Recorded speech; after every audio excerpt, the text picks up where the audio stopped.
CM Manohar Lal ने केंद्रीय वित्त मंत्री निर्मला सीतारमण को उनके जन्मदिवस पर बधाई देते हुए ट्वीट किया। उन्होंने लिखा कि राष्ट्र को आर्थिक रूप से मजबूती प्रदान करने में आप अपना महत्वपूर्ण योगदान ऐसे ही देते रहें और हमेशा स्वस्थ और प्रसन्न रहें, यही मेरी कामना है।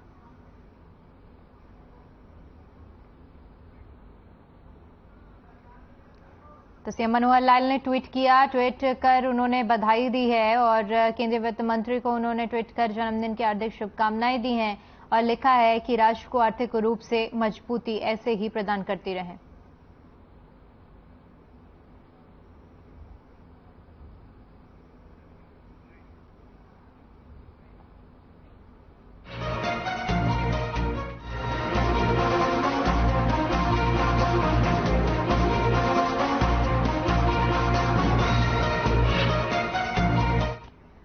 कांग्रेस नेता रणदीप सुरजेवाला को मध्य प्रदेश का अतिरिक्त प्रभारी बनाने पर हरियाणा के गृह और स्वास्थ्य मंत्री अनिल विज ने आज ट्वीट कर कांग्रेस पर जमकर हमला बोला है।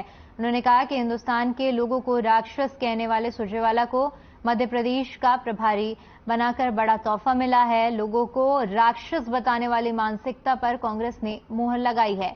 वहीं कांग्रेस के राष्ट्रीय अध्यक्ष मल्लिकार्जुन खड़गे ने भी बयान में कहा कि राहुल गांधी ने भारत जोड़ो यात्रा की तो पीएम कर रहे हैं भारत तोड़ो। इस पर पलटवार करते हुए विज ने कहा कि कौन पहले भारत टूटा हुआ था और साथ ही साथ उन्होंने कहा कि जो राहुल गांधी की चहलकदमी करने से कुछ फर्क नहीं आ रहा है। वहीं भूपेंद्र सिंह हुड्डा के बयान में कहा कि नूंह में हुई हिंसा की न्यायिक जांच से सरकार भाग रही है। इस पर विज ने कहा कि हमने कब कहा कि हम भाग रहे हैं। विज ने खुलासा करते हुए कहा कि अब जल्द ही नूंह हिंसा का सच सामने आएगा, तब हुड्डा साहब को छिपने के लिए भी जगह नहीं मिलेगी।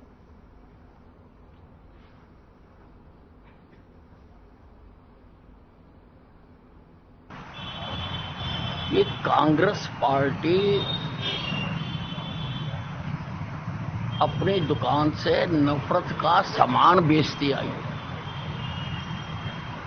और इनका पुराना इतिहास रहा है। इनके वरिष्ठ नेताओं ने 1947 में भारत के 2 टुकड़ों कराकर लाखों लोगों का कत्लेआम कराया। करोड़ों लोग घर से बेघर हुए। महिलाओं के साथ अत्याचार हुए।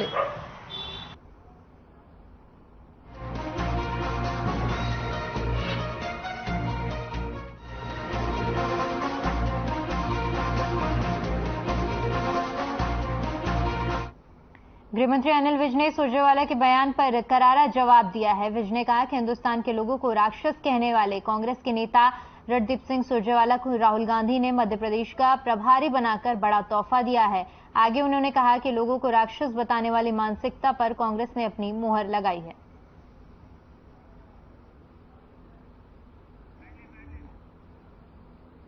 तो गृहमंत्री अनिल विज ने सुरजेवाला के बयान पर करारा जवाब दिया है। उन्होंने कहा कि हिंदुस्तान के लोग को राक्षस कहने पर कांग्रेस के नेता रणदीप सुरजेवाला को राहुल गांधी ने मध्य प्रदेश का प्रभारी बनाकर बड़ा तोहफा दिया है।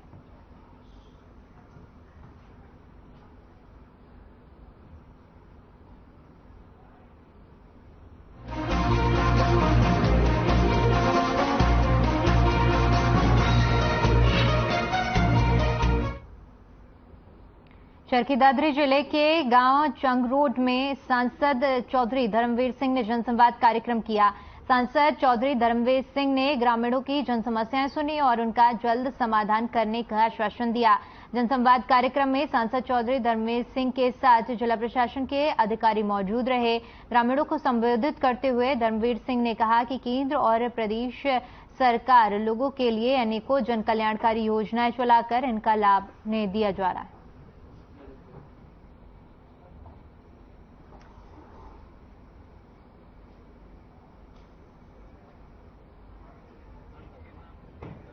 बहुत दिनों से सेशन चला हुआ था और इस योजना में तो पता नहीं पहले इस कोरोना ने ऐसा काम कराया एक दूसरे से मिलन भी नहीं देते। अब ये जन संवाद प्रोग्राम है, तकरीबन एक दिन छोड़ के 2 दिन लगातार कर लिया, फिर एक दिन छोड़ दिया, फिर 4 दिन कर लिया। उसी का ये हिस्सा आज टांग रोड में आज भी 6-7 गांव ले रखे हैं, 5 या 6। तो कोशिश ये कि जो आम समस्या है पानी की, बिजली की, सड़क की, गांव के डेवलपमेंट की, हेल्थ की, एजुकेशन की,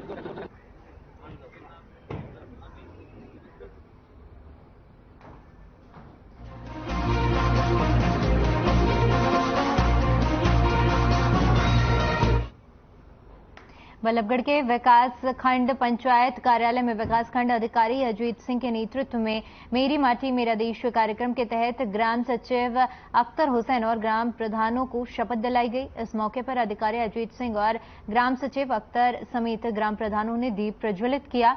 बता दें कि पिछले कुछ दिनों से पूरे प्रदेश भर में मेरी माटी मेरा देश कार्यक्रम अधिकारियों के नेतृत्व में चल रहा है। इसी कड़ी में बल्लभगढ़ के अलग अलग गांव में पहले मेरी माटी मेरा देश कार्यक्रम किया गया। इस मौके पर खंड अधिकारी अजीत सिंह, ग्राम सचिव विजयपाल समेत तमाम अधिकारी मौके पर मौजूद रहे।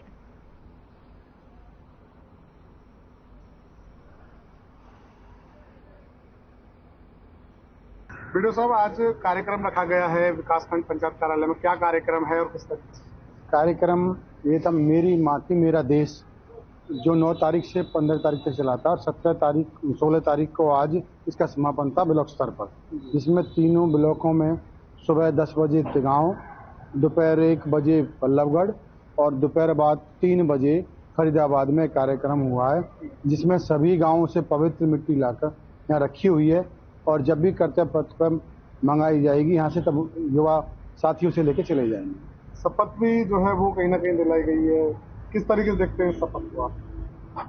जो शपथ दिलाई गई है पंचपर्ण में, उसके अनुसार हम सभी को माननीय प्रधानमंत्री जी के दिशा निर्देशानुसार कार्य करने हैं, ताकि अपने देश के और अपने इलाके के बारे में अच्छी बातें सामने आएं।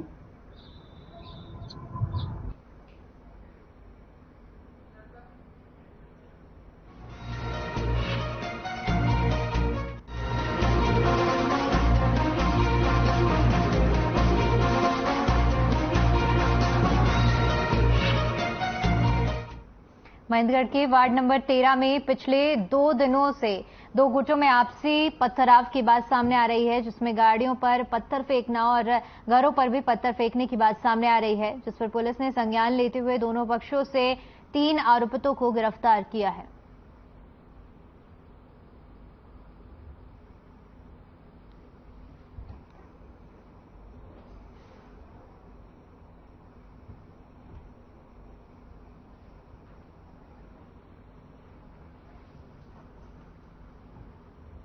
वार्ड नंबर 13 में रात के समय 2 दिन से पथराव हो रहा था, तो उसके ऊपर एफआईआर दर्ज की गई है और उसके अंदर गिरफ्तारियां भी की गई हैं। इसके अलावा हमने दोनों पक्षों को कानून व्यवस्था बनाए रखने के लिए निवारक कार्रवाई करते हुए दोनों पक्षों को गिरफ्तार किया गया है। और जो एफआईआर दर्ज की है उसमें 323 से 427, 506, 34 में एफआईआर दर्ज की है, तो उसमें भी गिरफ्तारी की गई है।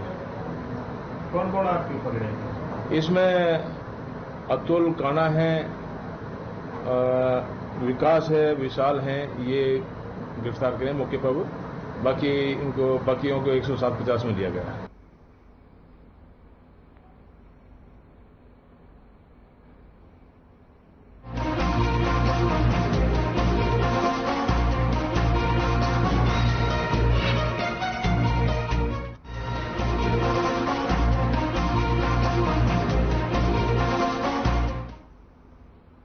पिछले 2 दिनों से पुंडरी बिजली बोर्ड के कर्मचारियों की तरफ से धरना प्रदर्शन किया जा रहा है। पुंडरी बिजली बोर्ड कर्मचारियों के प्रधान ने पत्रकारों से बात करते हुए बताया कि हमारे बड़े अधिकारी अपनी मर्जी से किसी भी कर्मचारी को उठाकर कहीं भी ट्रांसफर कर देते हैं। उन्होंने बताया कि हमारे 9 कर्मचारियों की ट्रांसफर पुंडरी से सोनीपत कुंडली बॉर्डर पर कर दी गई है, जिससे सभी बिजली बोर्ड के कर्मचारियों में भारी रोष है और इस रोष को व्यक्त करते हुए प्रतिदिन इसी तरह रोष प्रदर्शन करते रहेंगे।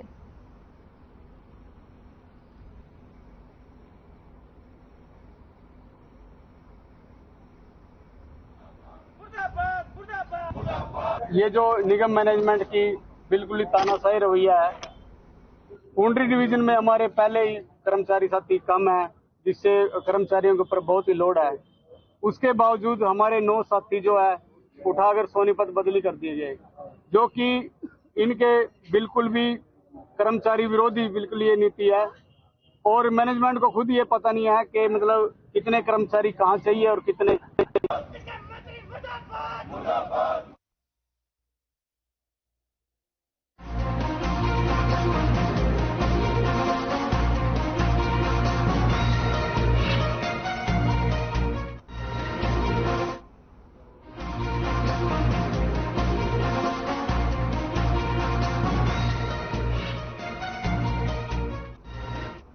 खबर रेवाड़ी से है, जहां पर सूबे की 20,000 आशा वर्करों के हड़ताल पर चले जाने से न केवल स्वास्थ्य विभाग का कामकाज प्रभावित हो रहा है, बल्कि स्वास्थ्य व्यवस्था भी बिगड़ने लगी है। इसी के चलते रेवाड़ी में भी जिला सचिवालय के पास स्थित राजीव चौक के पास पिछले 10 दिनों से धरना दे रही आशा कार्यकर्ताओं में जोश भरने के लिए आशा वर्कर यूनियन की प्रदेश अध्यक्ष सुरेखा धरनास्थल पर पहुंची और आशा कार्यकर्ताओं को संबोधित किया, जिस दौरान उन्होंने सरकार को चेतावनी दे डाली कि अगर समय रहते सरकार को उनकी मांगों को पूरा नहीं किया गया तो आशा कार्यकर्ता आने वाले विधानसभा चुनाव में सरकार को इसका पूरा करारा जवाब देंगे।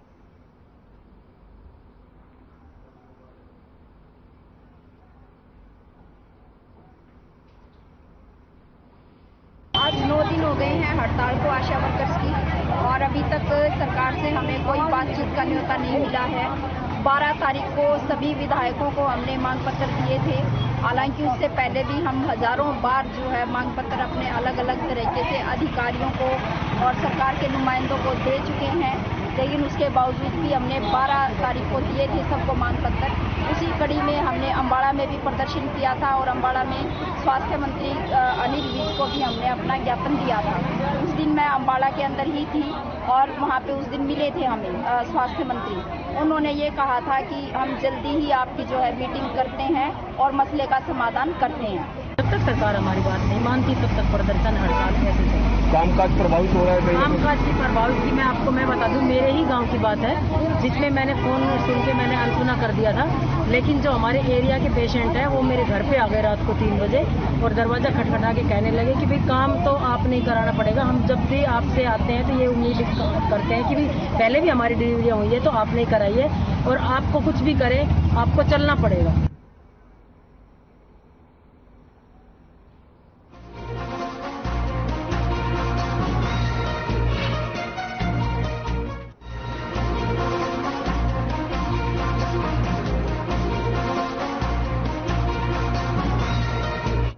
एक और जहां त्योहार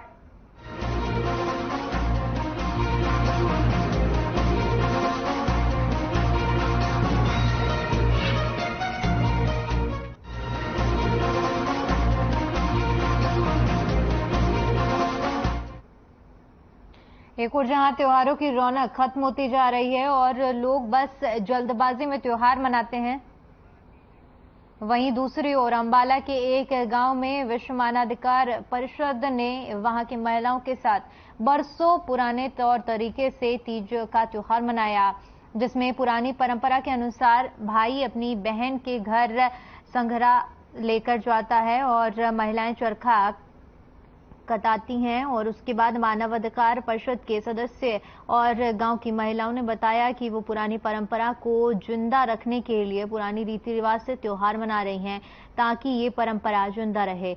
वहीं महिलाओं ने तीज का त्योहार बड़ी ही धूमधाम से मनाया, जिसमें सभी महिलाओं ने गिद्दा किया और फुलकारी से सजावट भी की, जो अपने आप में पुरानी यादें ताजा कर रही थी।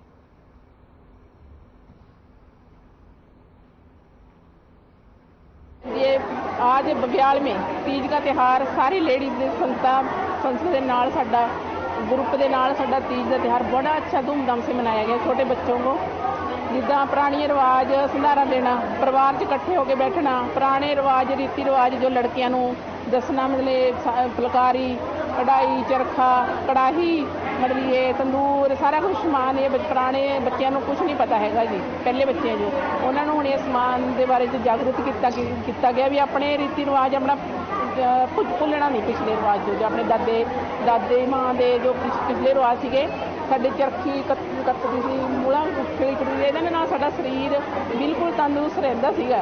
ਇਹ ਤੀਜ ਦਾ ਤਿਉਹਾਰ ਮੈਂ ਪੰਜਾਬ ਤੋਂ ਬਿਲੋਂਗ ਕਰਦੀ ਹਾਂ। ਇਹ ਮੈਂ ਪੁਰਾਣਾ ਕਲਚਰ ਜੋ ਸਾਰਾ ਲੁਕਦਾ ਜਾਂਦਾ ਸੀਗਾ, ਆਪਣੇ ਬੱਚਿਆਂ ਨੂੰ ਦਿਖਾਉਣ ਲਈ ਇਹ ਅੱਜ ਸਾਰਾ ਆਪਾਂ ਨੇ ਯਾਦਾਂ ਇਕੱਠੀਆਂ ਕੀਤੀਆਂ। ਭਾਈ ਸੰਧਾਰਾ ਲੈ ਕੇ ਆਉਂਦਾ ਸੀ, ਮੇਰੇ ਕੋਲ ਵੀ ਲੈ ਕੇ ਆਉਂਦਾ ਸੀਗਾ, ਹੁਣ ਵੀ ਆਉਂਦਾ ਹੈਗਾ। ਉਸ ਚੀਜ਼ ਨੂੰ दिखाने वास्ते, जो है सबका दबदा जाता किरदार लुकदा जाता है, उसको उभारने वास्ते। हमें आज तीज का त्यौहार सेलिब्रेट करने के लिए हम लोग यहाँ पर बबियाल गांव आए हुए हैं। तो यहाँ पर बहुत ही अच्छा, मतलब मुझे लग रहा है कि शायद मेरी लाइफ में ये फर्स्ट मौका है जो मैं गांव वालों के साथ ये फेस्टिवल सेलिब्रेट कर रही हूँ। पर्व हम ज़्यादातर होटलों में या बड़े बड़े रेस्टोरेंट में सेलिब्रेट करते हैं, लेकिन आज बहुत अच्छा लगा कि गांव का हर बच्चा, हर लेडी, हर लड़कियां, जवान जो स्कूलों में जा रही हैं, कॉलेजों में जा रही हैं, उन्होंने यहाँ पर बहुत सुंदर वेशभूषा पहनी। आज हमने तीज का त्यौहार बबियाल गांव में उनकी बबियाल गांव की ही लेडीज़ के साथ हमने आज ये तीज का त्यौहार मनाया गया है। और आज हम ये मैसेज देना चाहते थे कि अपने कल्चर को प्रेजेंट किया है। आज हमने आपने जैसे कि देखा है कि यहाँ पे चरखा है, यहाँ पे लस्सी रिड़कने की मैदानी भी है, यहाँ पे चक्की भी है, यहाँ पर जो कहते हैं ओखली जिसे कहते थे हम लोग, वो सारी चीज़ें प्रेजेंट कर गई है।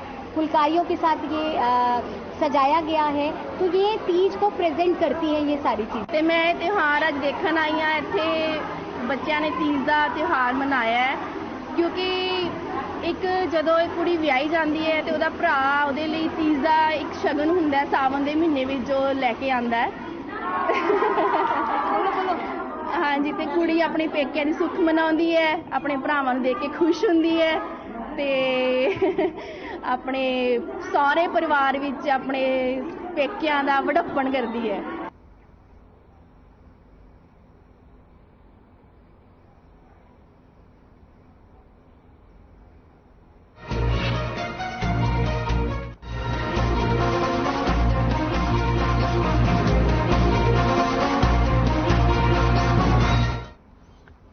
कुरुक्षेत्र बाल कल्याण समिति की कस्टडी में कुरुक्षेत्र के लोकनायक अस्पताल में उपचाराधीन नाबालिग युवती लापता हो गई।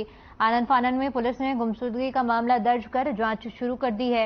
दरअसल जून महीने में यमुनानगर बाल कल्याण समिति ने इस नाबालिग को कुरुक्षेत्र प्रशासन को हैंडओवर किया था। वहीं अस्पताल की पीएमओ डॉक्टर अनुपमा सैनी ने कहा कि ये बच्ची 1 जून 2023 को उपचाराधीन भी थी और बीते 14 अगस्त को अस्पताल से किसी को बिना बताए चली गई। फिलहाल पुलिस नाबालिग को खोजने में जुटी हुई है। वहीं बाल कल्याण समिति के अध्यक्ष कृष्ण पांचाल ने कहा कि मामले पर निरंतर संज्ञान लिया जा रहा है।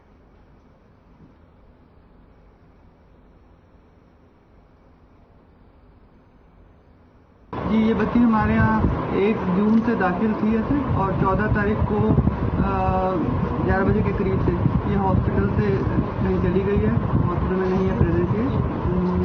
और इसके बारे में जो हमने, क्योंकि ये child protection one stop centre से हमारे पास आई थी, तो हमने उनको सूचित कर दिया, और जो आदर्श थाना है हमारा, उनको भी पीआई कर दी गई है इसके बारे में, मिसिंग के बारे में। तो डॉक्टर साहब, FIR इसकी लड़की हो चुकी है, तो जो चिल्ड्रन अधिकारी है उसकी तरफ से हुई है, तो इसकी जुम्मेवारी किसकी बनती थी, किसने दाखिल कराया था? उन्होंने ही हमारे पास, ये वन स्टॉप सेंटर से ही लेके आए थे हमारे पास, और हमारे पास तो इलाज के लिए आया था कि इसको टांग में कोई प्रॉब्लम थी, तो हम उसका इलाज कर रहे थे और उन्हीं की तरफ से इसको एडमिट कराया गया था।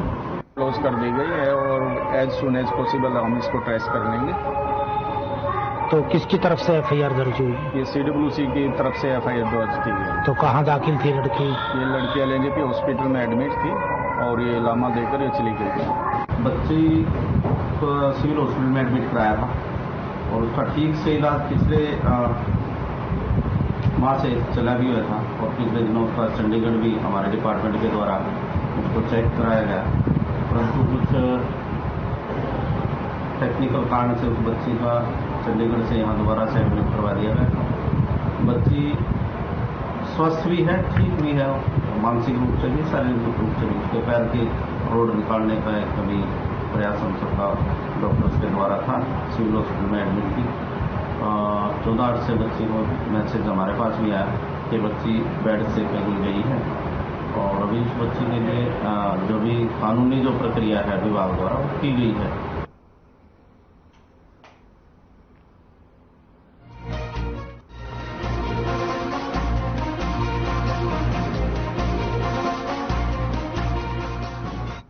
कुरुक्षेत्र पुलिस ने नशा तस्करों पर सख्त कार्रवाई करते हुए नशीले पदार्थ रखने के एक आरोपी को न सिर्फ गिरफ्तार किया है बल्कि आरोपी के कब्जे से 60 लाख रुपए की कीमत के 20 किलो 800 ग्राम अफीम भी बरामद करने में सफलता हासिल की है। कुरुक्षेत्र के पुलिस अधीक्षक सुरेंद्र भौरिया ने विस्तार से जानकारी देते हुए बताया कि पुलिस को गुप्त सूचना मिली थी, उसके बाद पुलिस ने आरोपी को गिरफ्तार किया। फिलहाल आरोपी को रिमांड पर लेकर पुलिस इस पूरे नेटवर्क तक पहुंचने की कोशिश कर रही है।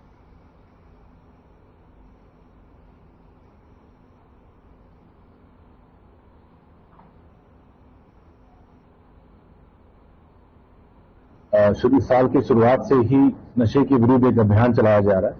उसी की कड़ी में कल एक अच्छी सफलता जो हमारी एंटी नार्कोटिक्स सेल है, जिसके इंचार्ज इंस्पेक्टर मनदीप है, एक अच्छी सफलता इनको प्राप्त हुई और 20 किलो 800 ग्राम अफीम जो है इसे रिकवर किया गया है।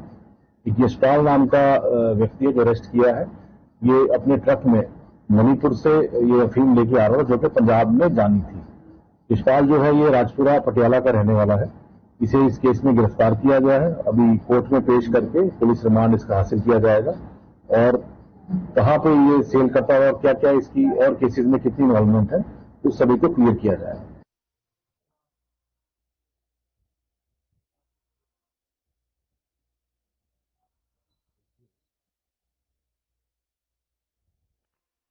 नशीले पदार्थ रखने के एक आरोपी को न सिर्फ गिरफ्तार किया है बल्कि उसके कब्जे से भारी मात्रा में अफीम भी बरामद की गई है, जिसकी बाजारी कीमत 60 लाख रुपए बताई जा रही है।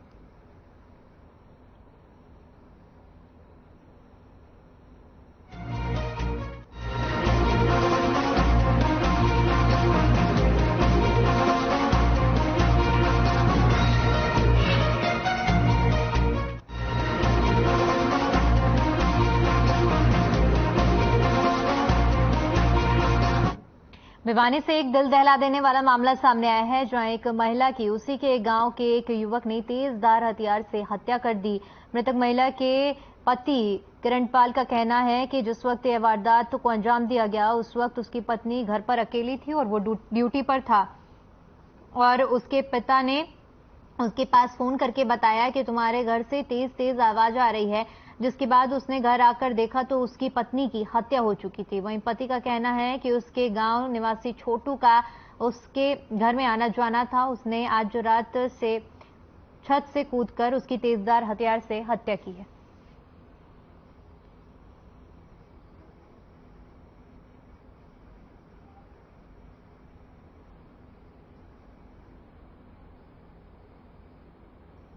पास मेरे पिताजी का फोन गया था जी, बोला भाई परला घर में क्या बात होगी, मतलब देख का मेरा भाई का प्रदीप का यहाँ से लड़का गया, उसने बताई। फिर मेरे दौर फोन कर माँ आया, फिर आकर देखा तो मैंने आड़ शक्ल बंद पाई थी। मैं भीतर बढ़िया तो आड़ देखा तो यार मर्डर हो गया था जी। फिर उस लड़की ने बताया कि भाई डोली पर कोई तुरंत आया जी। इतला मिली थी किरणपाल नाम के आदमी ने तिगड़ाना से फोन किया था, भाई उसकी पत्नी की हत्या हो गई। तो मौके पर आए, उसकी पत्नी की हत्या की हुई है तेज हथियार से। उसकी पत्नी का नाम दीपक है।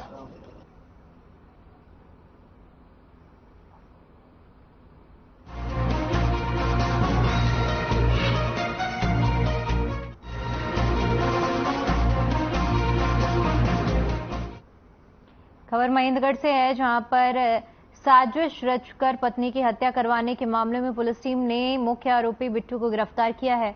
दरअसल महिला की स्कूटी को टक्कर मार दी गई थी, जिसके बाद उसकी मौत हो गई।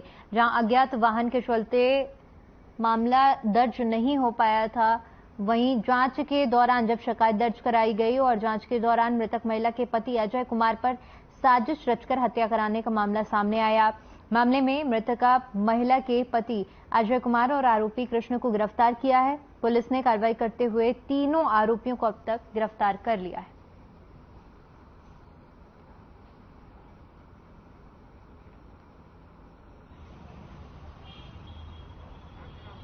दिनांक 8/8/23 को जो एक्सीडेंट का अभियोग दर्ज किया था उसमें दौरान जांच मर्डर का मामला मिला हो, जो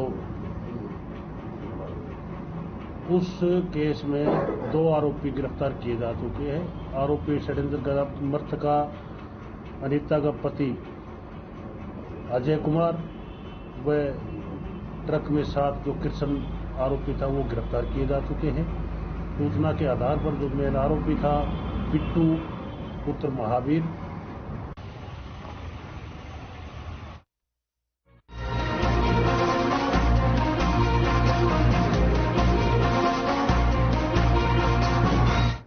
साड़ी चोरी के शक में 29 वर्षीय युवक की गोली मारकर हत्या कर दी गई। क्राइम ब्रांच ने 19 वर्षीय पिंटू सिंह को हत्या मामले में 50 वर्षीय अजय सिंह को गिरफ्तार कर वारदात का खुलासा कर दिया है। दरअसल बीती 15 अगस्त को देर शाम अजय सिंह ने डीवी साड़ी चोरी के शक में पिंटू को गोली मारकर उसकी हत्या कर दी थी और मौके से फरार हो गया था।